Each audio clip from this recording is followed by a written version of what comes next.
Desejamos boas-vindas e cumprimentamos também aos que estão conectados conosco pelo YouTube. Nós temos várias pessoas conectadas, vendo aqui o chat. E eu gostaria de me dirigir aqui a uma pessoa que pede oração. O seu nome, deixe-me encontrá-lo aqui, para eu me referir a ele, porque uma pessoa que está, Célia Campos.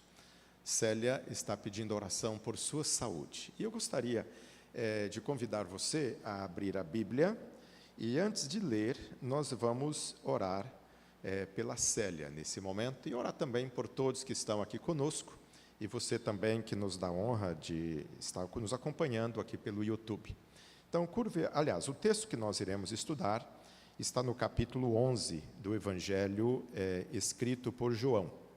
Evangelho escrito por João, capítulo 11. Mas antes de ler, nós vamos orar. Eu vou pedir a sua gentileza de curvar a sua cabeça, a sua fronte, para nós orarmos. Senhor Deus, nosso Pai, iniciando esta nova semana, nós temos hoje, ao final do primeiro dia, nesta noite, a oportunidade de participar da adoração ao Senhor, e nós agradecemos pelos louvores que já cantamos, pela paz que o Senhor concede ao nosso coração e pela liberdade religiosa que nós temos para poder expressar ao Senhor a nossa adoração e o nosso louvor. Agradecemos pela presença dos nossos irmãos aqui no Teu templo e aqueles também que estão nos acompanhando, acessando aqui a programação da igreja pelo YouTube. Nós pedimos uma bênção especial a todos, ó Deus, para que a Tua graça nos envolva e que a Tua palavra seja uma resposta do céu para as nossas necessidades mais profundas nesta noite. Nós intercedemos em especial pela nossa amiga Célia. Ela está passando por um momento delicado de saúde e nós a entregamos em Suas mãos para que a bênção do Senhor possa estar sobre ela. E se for para a glória do Seu nome, que ela seja agraciada com a cura que ela tanto necessita. Nós a entregamos em Suas mãos, bem como a nossa vida também, e oramos em nome de Jesus. Amém. Amém. Meus queridos, o texto, então, de João, capítulo 11, é um texto que traz o registro do maior milagre realizado por Jesus. No Evangelho de João, nós encontramos a descrição de 7 milagres. Este coroa a sequência de milagres realizada por Jesus. Cada milagre tinha um propósito especial de falar acerca de Deus, como Deus responde às necessidades humanas. Nós costumamos dizer que para tudo há jeito, só não tem jeito para a morte. Mas, à luz do que nós iremos estudar nesta noite, a morte também não é uma barreira intransponível para o nosso Deus. E este milagre foi registrado para o nosso conforto, para nos fortalecer na fé, na esperança e na certeza de que a nossa esperança em Cristo vai além dos problemas e das realidades desta vida, com as suas tristes consequências. Eu quero convidar então você para nos acompanhar na leitura de alguns textos deste capítulo, que é o capítulo de número 11 do Evangelho de João. O Evangelho de Jesus Cristo, mas escrito aqui sob a ótica de João, um dos seus discípulos. O texto começa dizendo: um homem chamado Lázaro estava doente. Ele era de Betânia, da aldeia de Maria e de sua irmã Marta. Essa Maria, cujo irmão Lázaro estava doente, era a mesma que ungiu o Senhor com perfume e lhe enxugou os pés com os seus cabelos. Por isso, as irmãs de Lázaro mandaram dizer a Jesus: aquele que o Senhor ama está doente. Ao receber a notícia, Jesus disse: essa doença não é para a morte, mas para a glória de Deus, a fim de que o Filho de Deus seja glorificado por meio dela. Ora, Jesus amava Marta e a irmã dela, e também Lázaro. E quando soube que Lázaro estava doente, ainda se demorou 2 dias no lugar onde estava. Depois disse aos discípulos: vamos outra vez para a Judeia. E aí, no verso 8, verso 9, há um diálogo de Jesus com os discípulos, e eu quero ler a partir do verso 11, que diz assim: Tendo dito isso, Jesus acrescentou: Nosso amigo Lázaro adormeceu, mas vou para despertá-lo. Então os discípulos disseram: Senhor, se dorme, estará salvo. Jesus falava da morte de Lázaro, mas eles pensavam que tivesse falado do repouso do sono. Então Jesus lhes disse claramente: Lázaro morreu. Até aqui por enquanto. Vejam, queridos, nesse diálogo de Jesus com os discípulos, nós encontramos uma verdade bastante profunda e, ao mesmo tempo, relevante para nossa compreensão acerca da natureza da nossa esperança, para este que talvez seja o maior flagelo que um ser humano pode enfrentar, que é o flagelo da morte.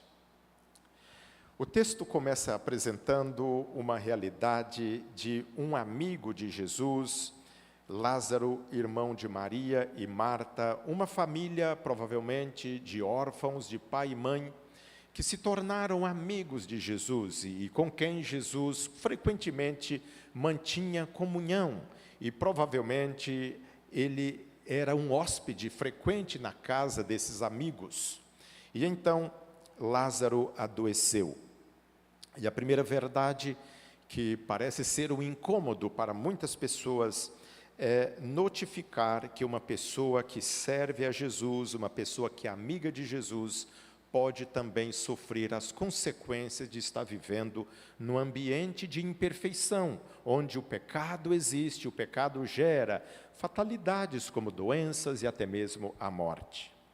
Jesus Cristo, o nosso modelo, nosso Deus e nosso exemplo, viveu a experiência humana, ele se tornou como um de nós.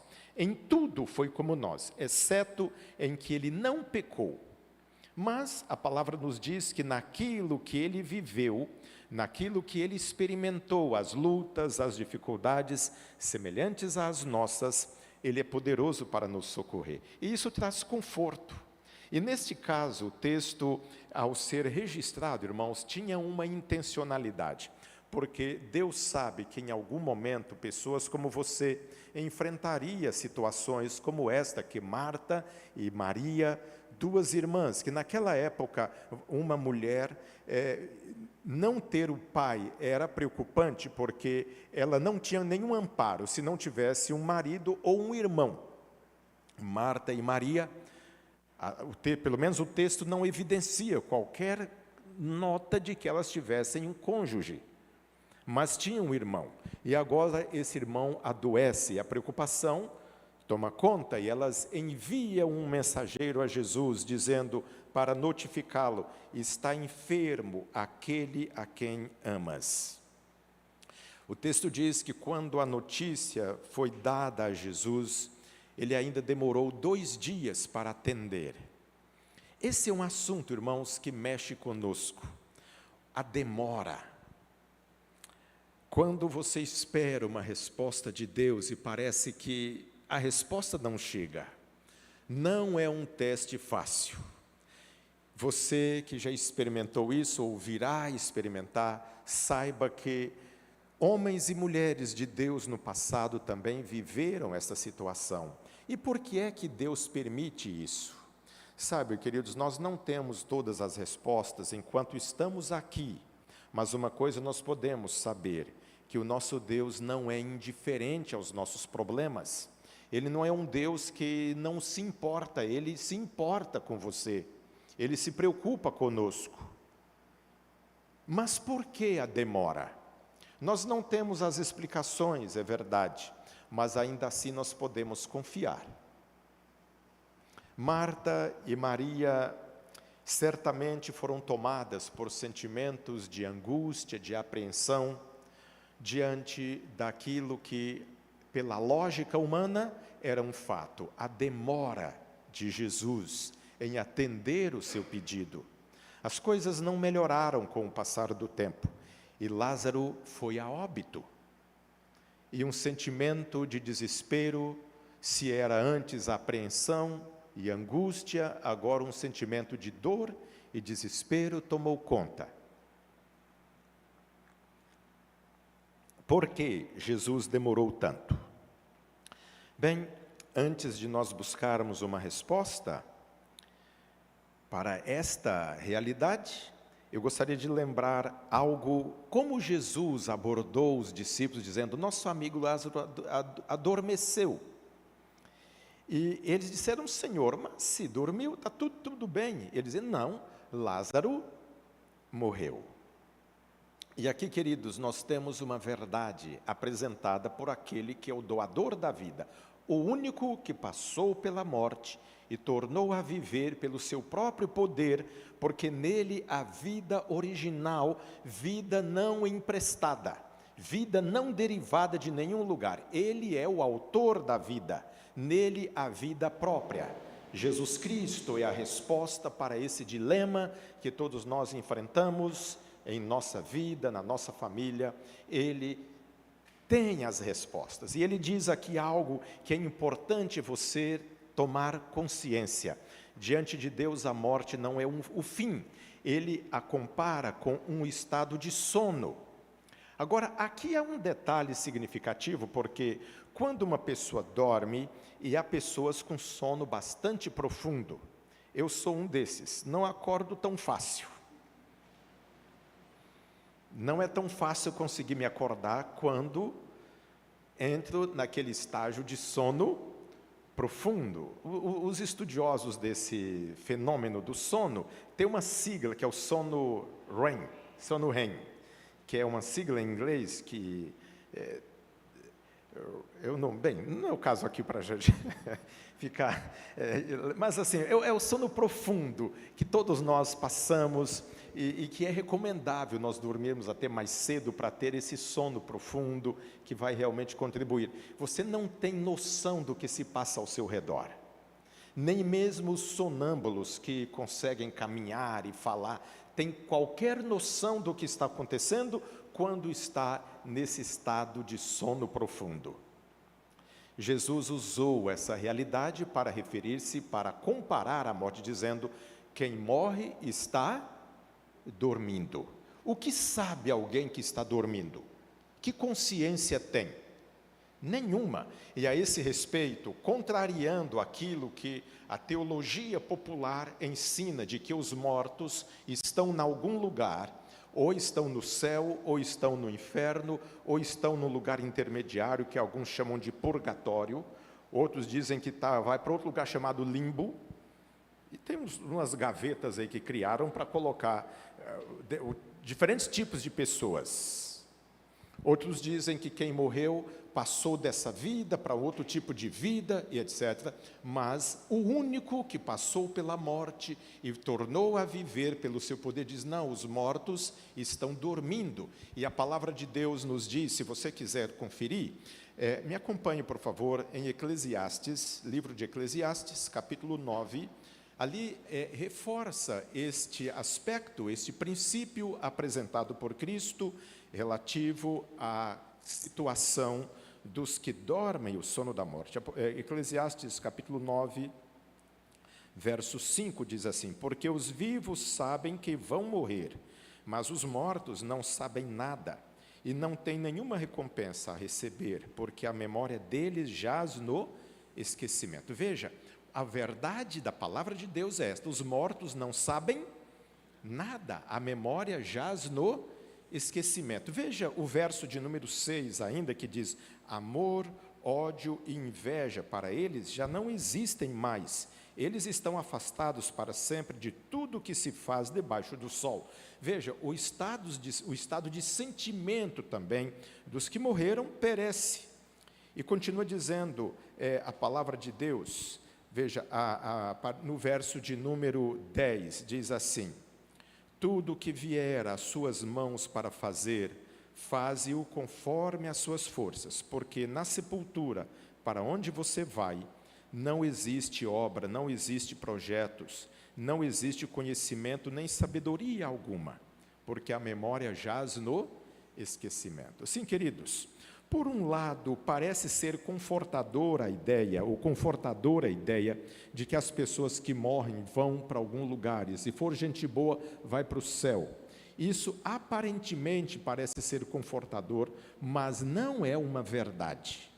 Essa teoria se baseou originalmente numa mentira contada pelo pai da mentira, que é o diabo. E essa mentira se popularizou e ganhou aspecto de ensino religioso.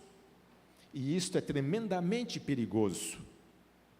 Mas isso não, você ser confortado por algo que não é verdadeiro, só gera decepção e frustração. A verdade, queridos, está em Jesus Cristo. Veja, aqui em João, voltando ali ao capítulo 11 de João, veja lá no versículo de número 25, Jesus apresenta, e nós vamos retornar aqui a uma análise mais detalhada do texto, mas conectando com este assunto que aqui nós apresentamos, relacionado à morte, e a verdade dita por Cristo de que a morte, quem morreu está no estado de sonolência, não tem conhecimento nenhum do que se passa com os vivos, não tem sentimento por pai, por mãe, por cônjuge, por filhos, não tem memória, não tem percepção de nada do que acontece. E isso é uma bênção, no sentido de cessar qualquer conhecimento até um momento especial. Mas assim como quem dorme, chega um momento que acorda, porque se não acordar não está dormindo, está morto. No caso aqui de quem morreu, chega o momento que vai acordar, o sono da morte. E Jesus se apresenta como resposta para esse problema, diante do desespero de Marta, irmã de Lázaro. Jesus diz assim no verso 25, Jesus respondeu a Marta: eu sou a ressurreição e a vida. Quem crê em mim, ainda que morra, viverá. Meus queridos, esta é a promessa de Deus, a ressurreição em Jesus Cristo. Assim como Ele ressuscitou, e há pouco nós cantamos aqui um hino selecionado aqui pelo Wilson, pela equipe aqui de louvor, porque Ele vive, posso crer no amanhã. Essa é a nossa esperança, está em Jesus Cristo, de que quem morreu em Cristo vai ser ressuscitado. Meus queridos irmãos, precisamos lembrar um detalhe aqui relacionado a esse aspecto do sofrimento dos que são amigos de Jesus Cristo. Por que é que Jesus demorou para atender o convite ou o pedido de Maria e Marta? Seria ele ou estaria ele agindo com indiferença? Não. Não era indiferença, mas qual era o propósito? Será que Deus aproveita nossa fragilidade para fazer experiências? Alguém poderia perguntar. Não seria honesto aproveitar a minha dor para fazer experiência? Não, também não é esse o aspecto, por mais que pareça. Às vezes, queridos, Deus usa a realidade que vai além de nossa compreensão para ensinar a nós mesmos e a outros propósitos mais sublimes, mais elevados, mais relevantes, para nos dar respostas mais completas para os dilemas e os problemas profundos que nós enfrentamos em nossa existência. Havia uma crença popular nos dias de Jesus, uma crença que brotou do pensamento helenista, do pensamento grego, que era a cultura dominante daquela época, de que uma pessoa que morria, podia a alma voltar. Esse conceito de alma, na imagem popular, porque o conceito de alma é uma parte imortal que tem em nós, e na hora da morte, essa parte escapa, numa linguagem popular, vaza, e vai embora para algum lugar. Na visão da Bíblia, uma alma não é uma entidade que existe em nós. Uma alma é uma pessoa viva. Vocês que estão aqui na igreja, você que está em casa pelo YouTube, estão vendo quem está falando com vocês, uma alma. Na linguagem bíblica, é uma alma. Não existe essa alma, alma penada, é penada ou despenada? Penada, né? Alma penada, e, enfim, essa linguagem não existe isso na Bíblia, em lugar nenhum. Então, Mas já havia naquela época esse conceito de que uma pessoa que morria até 3 dias depois da morte, a alma podia voltar e entrar nela e ela voltar a viver. Então, veja, o texto diz que Jesus demorou 2 dias para atender o convite das irmãs Maria e Marta. E por que fez isso? Olha só, continuemos aqui a análise do texto. Verso 17, por bondade. Veja aí, João capítulo 11, verso 17. Quando Jesus chegou, encontrou Lázaro já sepultado, havia quantos dias? 4 dias. Então, queridos, 4 dias não tinha mais como conectar qualquer coisa que Jesus fizesse por Lázaro, como ele o fez, dizendo, isso também podia acontecer com qualquer um, porque tem 3 dias, tem 2 dias e 23 horas, então ainda a alma podia voltar e o morto voltar a viver. Era essa crendice popular que existia. Então, o texto diz que quando Jesus, veja o verso 18, ora, Betânia ficava a mais ou menos 3 quilômetros de Jerusalém. Muitos judeus vieram visitar Maria e Marta, a fim de consolá-la por causa do irmão. Marta, quando soube que Jesus estava chegando, foi encontrar-se com ele. Maria, porém, ficou sentada em casa. Então Marta disse a Jesus, se o Senhor estivesse aqui, o meu irmão não teria morrido. Mas também sei que mesmo agora, tudo que o Senhor pedir a Deus, Ele concederá. E então Jesus lhe respondeu, o seu irmão irá ressurgir. E ela disse, eu sei que ele vai ressurgir, ou na ressurreição do último dia. E então Jesus fez aquela declaração, eu sou a ressurreição e a vida. Quem crê em mim, ainda que morra, viverá. E todo que vive e crê em mim, não morrerá eternamente. Você crê nisto? E Marta então respondeu, sim, Senhor, eu creio que o Senhor é o Cristo, o Filho de Deus, que devia vir ao mundo. Queridos, as palavras de Jesus, elas são direcionadas a você também. Você que já foi golpeado pela dor de perder alguém. Por que é que Deus permite isso? No caso de Maria e Marta, Jesus permitiu a morte ceifar a vida de Lázaro, para ele ensinar lições a pessoas que viriam depois e também a elas mesmas, às irmãs Marta e Maria, de que a morte não é o fim. Quando nós colocamos nossa esperança naquele que é o doador da vida, ainda que nós soframos a dor da perda de um ente querido, nós podemos olhar além desse quadro sombrio, desse quadro gélido que é a morte, para um quadro de esperança que é em Jesus Cristo, aquele que se apresenta dizendo, eu sou a ressurreição e a vida. Quem crê em mim, ainda que morra, viverá. E todo que vive e crê em mim, não morrerá eternamente. Às vezes, irmãos, a aparente demora do Senhor tem propósitos que vão além da nossa capacidade de entender.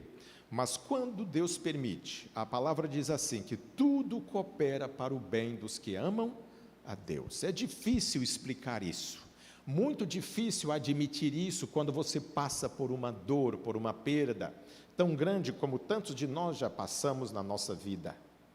Mas podemos confiar que Deus que nos criou, Ele que é o nosso Pai, mais do que ninguém, Ele nos ama. É interessante, o texto continua falando aqui de um diálogo que houve entre as pessoas presentes, houve um murmúrio da parte dos judeus que vieram de Jerusalém, que não ficava longe de Betânia, vieram consolar Maria e Marta. É interessante que diante da morte nós não temos palavras para consolar, nossas palavras são vazias, por mais empatia que podemos demonstrar, e é importante nós demonstrarmos empatia, mas o que dizer numa situação como essa? No entanto, queridos, o texto aqui diz que Jesus dirigiu-se ao sepulcro onde Lázaro havia sepultado. Você pode conferir isso aqui, a partir do versículo de número 31, 32, enfim, Jesus tem esse registro desse diálogo e etc. E depois, Jesus no verso 34, verso 33, melhor dizendo, quando viu que ela chorava e os judeus que acompanhavam também choravam, Jesus agitou-se no espírito e comoveu e perguntou: onde vocês o puseram? Eles responderam: Senhor, venha ver. Jesus chorou. Esse é um dos únicos lugares na Bíblia que registra as lágrimas de Jesus. E saibam, queridos irmãos, o que nós podemos aprender disso aqui é que o terno e compassivo coração do Senhor está sempre pronto a compadecer-se perante o sofrimento dos que choram e sofrem. Jesus chora com aqueles que choram, ele também se alegra com aqueles que se alegram. Ele é um socorro presente em nossas angústias e tribulações. Aquele choro de Jesus não foi um choro teatral. Mas por que é que ele chorou? Se você conhece essa história, e você que não conhece vai ser informado na sequência aqui de nossa análise, porque essa história termina com um final feliz. Lázaro foi ressuscitado. Mas se Jesus tinha em mente ressuscitar a Lázaro, por que é que ele chorou afinal? Meus queridos, Jesus chorou não por causa de Lázaro, porque havia morrido, também ele não chorou por causa do sofrimento de Marta e de Maria, porque ele sabia como consolá-las, ele já tinha expressado o consolo dizendo: eu sou a ressurreição e a vida, quem crê em mim, ainda que morra, viverá, e quem vive e crê em mim não morrerá eternamente. No entanto, qual é a razão por que Jesus chorou? Ele chorou por causa da incredulidade dos corações que ali estavam. Uma multidão havia vindo de Jerusalém para consolar Maria e Marta. No entanto, aqueles mesmos que estavam ali, se você ler depois o capítulo todo, a partir do versículo de número 45, aquelas pessoas que estavam ali e viram Jesus ressuscitar Lázaro, eles tramaram a morte de Cristo. Como pode ser assim? Apesar do comportamento humano, Jesus nos ama a todos. Até mesmo os menos amáveis, ele ama a todos. Mas uma das grandes verdades que nós podemos aprender aqui, irmãos, inicialmente, ou nesse contexto, melhor dizendo, diz respeito ao terno e compassivo coração do Salvador, do nosso Deus, ao se compadecer dos que sofrem.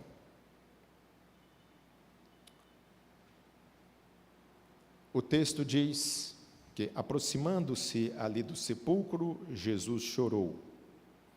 E, a partir do versículo de número 8, diante da expressão, do versículo 38, melhor dizendo, diante da expressão de incredulidade da parte de muitos que estavam ali, Jesus, diz o texto assim, Jesus, agitando-se novamente em si mesmo, foi até o túmulo, que era uma gruta, em cuja entrada tinham colocado uma pedra.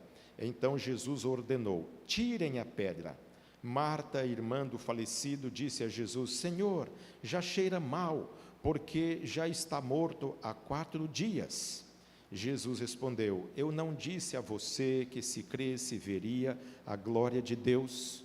Então, diz o texto no verso 41, tiraram a pedra. Queridos, que lições nós podemos aqui aprender? Veja, Marta repreende Jesus dizendo: Senhor, não adianta, está morto há 4 dias, reforçando aquela ideia popular de que depois de 3 dias não tinha mais esperança para quem morrera. No entanto, Jesus disse: eu não disse se você cresce veria a glória de Deus. A lição aqui, queridos irmãos, é: qual é a impossibilidade para Deus agir? Há uma música, eu não me lembro quem canta, diz assim: agindo Deus, quem impedirá? Agindo Deus, quem impedirá? Você pode estar perguntando: mas no meu caso, por que é que Deus não está agindo ou não agiu? Meus queridos, Deus não está indiferente, Ele está agindo sim, não sei quando, não sei como, mas Ele está agindo, ele não é indiferente. Ele permitiu Lázaro ir a óbito, mas ele não se esqueceu dele. Na nossa inologia, no nosso inário, no inário adventista, há uma música, eu acho que é de composição, se não me engano, o Wilson, que é mais dessa área musical, vai me ajudar aí, eu imagino que vai lembrar, composta por Jader Santos, não me esqueci de ti. Se as ondas desta vida destruírem sua fé, e fizeres que duvides de que em breve voltarei, Jesus lembra, eu não me esqueci de ti. Por mais estranho que pareça, por mais difícil que aparente, esta é uma verdade, queridos. E a lição mais importante que nós podemos aprender aqui nesse contexto é que impossibilidades naturais não podem impedir a obra do Onipotente. Ele é um Deus que age além da nossa capacidade de pedir ou pensar. Agora, há um detalhe aqui bastante interessante. O texto diz que quando Jesus aproximou do sepulcro de Lázaro, que era uma gruta, havia uma pedra à entrada do sepulcro, e ele disse, tirai a pedra. E tiraram a pedra. E depois que tiraram a pedra, depois daquele diálogo com Marta, veja, no versículo de número 41, diz assim, tiraram a pedra, Jesus levantando os olhos para o céu, disse, Pai, graças te dou porque me ouviste. Eu sei que sempre me ouves, mas falei por causa da multidão presente, para que creiam que tu me enviaste. Essa oração aqui de Jesus era para demonstrar ou a chamar a atenção das pessoas incrédulas, para que elas tivessem oportunidade de crer. E então, depois disso, verso 43, diz assim, Jesus clamou em alta voz, Lázaro, venha para fora. E aquele que tinha morrido saiu, tendo os pés e as mãos amarrados com ataduras e o rosto envolto num lenço. Então Jesus lhes ordenou, desamarrem-no e deixem que ele vá. Meus queridos irmãos, qual é a lição que Deus quer aqui nos ensinar? Quando ele diz, tirem a pedra, não podia Jesus dar uma ordem? O que é mais difícil? Remover uma pedra, por mais pesada que ela seja, ou dar vida a um morto? O que é mais difícil? Um dos caminhos que vai para a minha casa, passa aqui pelo Itaguaçu, Coqueiros, Itaguaçu, e ali tem bastantes pedras, e umas pedras grandes ali na Bahia ali. Não é fácil, por ser Bahia não tem ondas, grandes ondas, mas é provável que aqui nas praias, em algumas das praias de Florianópolis, tenha ondas violentas que batem em pedras. Quem é que arrebenta, é a pedra ou é a onda? É uma pergunta óbvia. Enfim, não é fácil você remover uma pedra gigante do seu lugar. Talvez a pedra mais famosa do Brasil seja o Morro o Pão de Açúcar, cidade aqui dos nossos amigos Joel e Neidinha, professor Joel e professora Neide. Ou o Morro do Corcovado, que também é uma rocha. Enfim, agora, é fácil remover uma montanha maciça de rocha, como o Pão de Açúcar, por exemplo? Agora, o que é mais difícil, remover uma montanha como aquela ou dar vida a um morto? Jesus pede, tirai a pedra. E a lição aqui, queridos, é que aquilo que nós podemos fazer para cooperar com Deus, Deus espera que nós façamos. Deus pode permitir a dor, o sofrimento, até mesmo a morte, atingir os seus amigos. Mas quando Ele o faz, Ele tem um propósito. No caso aqui de Lázaro, Ele queria que, Ele mesmo disse, essa doença não é para a morte, é para a glória de Deus. Mas Lázaro morreu. E depois aqui, este foi o maior milagre realizado por Jesus. E então ele brada com forte voz, depois que tiraram a pedra, Lázaro, venha para fora. E aquele que estava morto saiu com vida, atados com as ataduras, as faixas, que puseram nele. Ele disse: desatai-o, deixai-o ir. E a lição é essa: o que você pode fazer para cooperar com Deus, Deus não dispensa. Por que Ele faz isso? Porque isso nos ajuda a crescer em nosso relacionamento com Ele, em nossa dependência dEle e em nosso aprendizado com Ele. Nós nos tornamos mais fortes e nos tornamos mais capazes de ser fonte de consolo para outros também que precisam da nossa ajuda.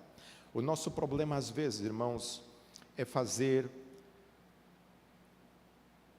o divino, fazer o que o divino não solicita a ser realizado, mas Deus não dispensa a parte que nós podemos fazer, as partes que as mãos humanas podem realizar. E o mais, Ele faz. O impossível, Ele faz. Mas o que nós podemos fazer, Ele faz. Talvez aqui haja alguém que esteja também nos acompanhando em sua casa, pelo YouTube, alguém que está morto em pecado e não sente-se capaz de sair dessa situação. Foi vencido por uma tentação. O que é que você pode fazer? Meus queridos, talvez você precise de um milagre. E milagre você não é capaz de realizar, mas há coisas que você pode realizar. Eu me lembro quando, há muito tempo, quando a comunicação mais rápida era o telegrama. O telefone era algo muito raro, há poucos anos atrás, vocês vão lembrar disso.